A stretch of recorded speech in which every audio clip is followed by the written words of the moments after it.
Alors, pour faire une terrine de cochon comme nos grands-parents les faisaient, il vous faut du cochon, tout simplement. Et ici, on va démarrer. J'ai déjà tout coupé, hein, on va gagner du temps. Autrement, si... Donc, le lard, je l'ai découenné. Vous voyez, on a tiré la couenne. Et ça, on va pas la perdre, hein. Ça, on va la cuire 5 heures dans de l'eau avec du sel, du poivre. Puis on va couper des petites lanières. On va la sécher à 60 degrés au four. Et une fois que c'est prêt, il n'y a plus qu'à les frire. Et vous avez un beau petit truc pour l'apéro. C'est une autre histoire, ça.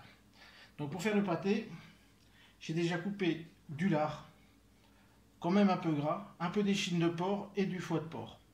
Les proportions, elles vont être mises sur la vidéo, parce que là, j'ai fait un peu avec ce que j'avais aussi, mais les proportions exactes seront mises sur la vidéo. Et puis comme je fais mes charcuteries, parfois j'ai des bouts de charcuterie. Ici, j'ai des bouts de pancetta que j'arriverai plus à couper, un peu de copa. Moi, je les mets dedans, ça donne du goût, ça donne du gras.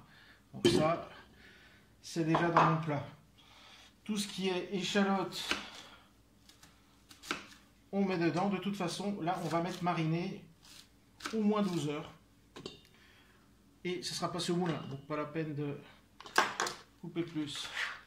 On met tout ça dans un plat.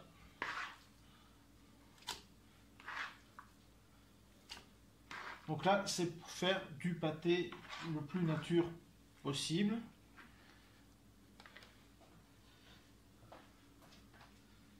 Et on y met un beau trait d'Armagnac. Vous voyez? Voilà.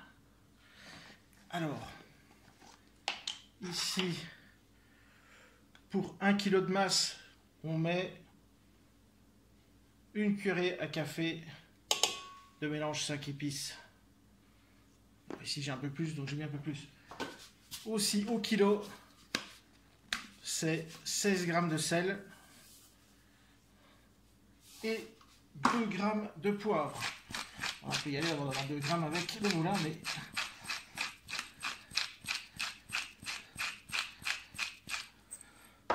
Alors, on mélange ça.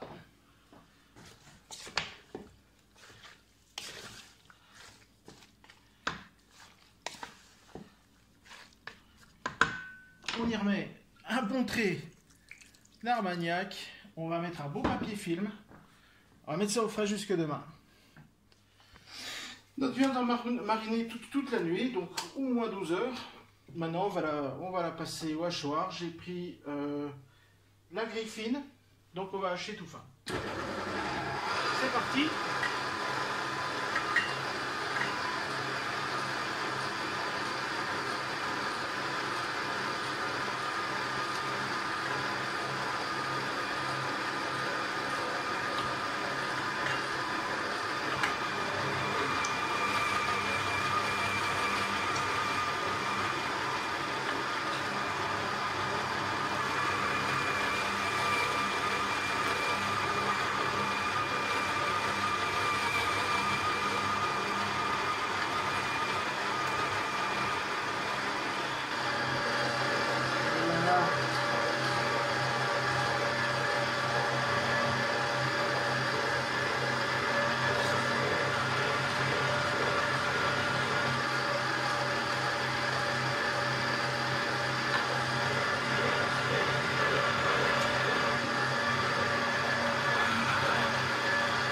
Et voilà.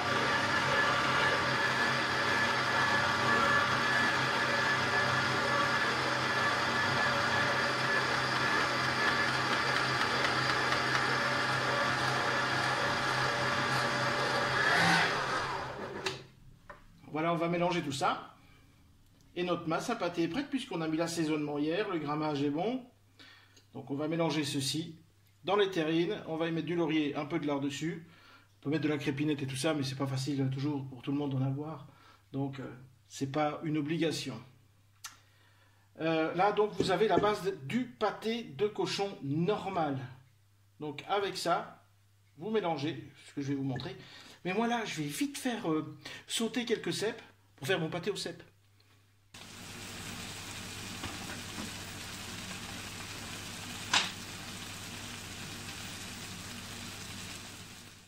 Et hop, on mélange.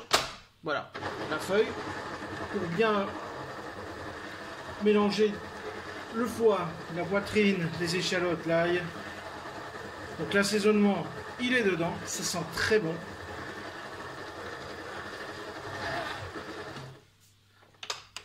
Voilà, il suffit de mettre dans une terrine avec une feuille de laurier et une tranche de lard et au four. Ça, je vais vous montrer.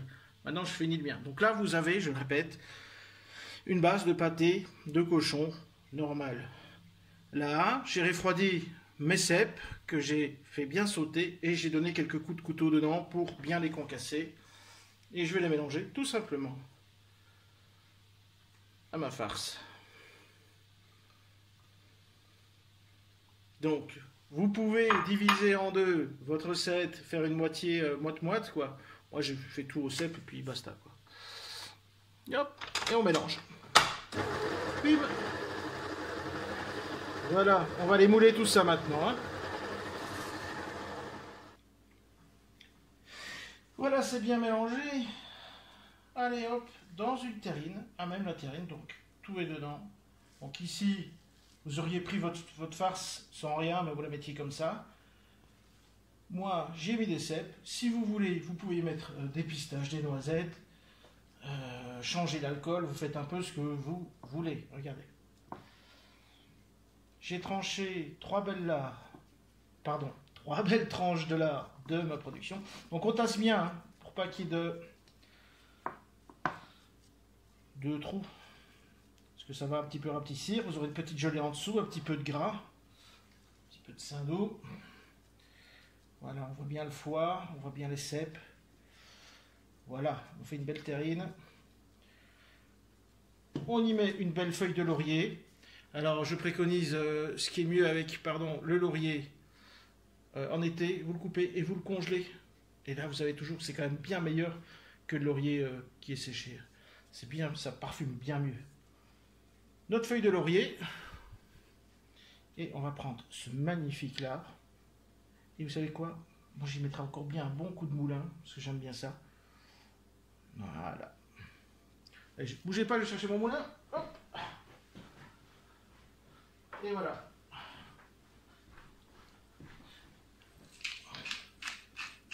Et là, on va enfourner à 190 degrés pour 1h30. Et voilà, un petit timer. 190 degrés. Tip top.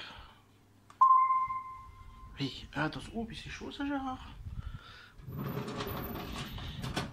C'est parti.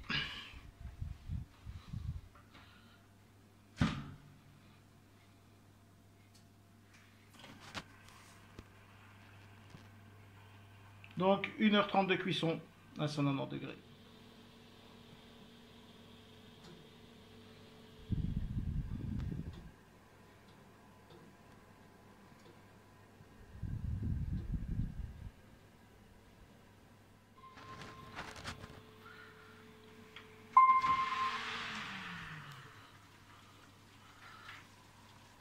Et voilà, 1h30 de cuisson, ils sont parfaits. Maintenant, on les refroidir jusque demain. Il n'y a plus qu'à les déguster.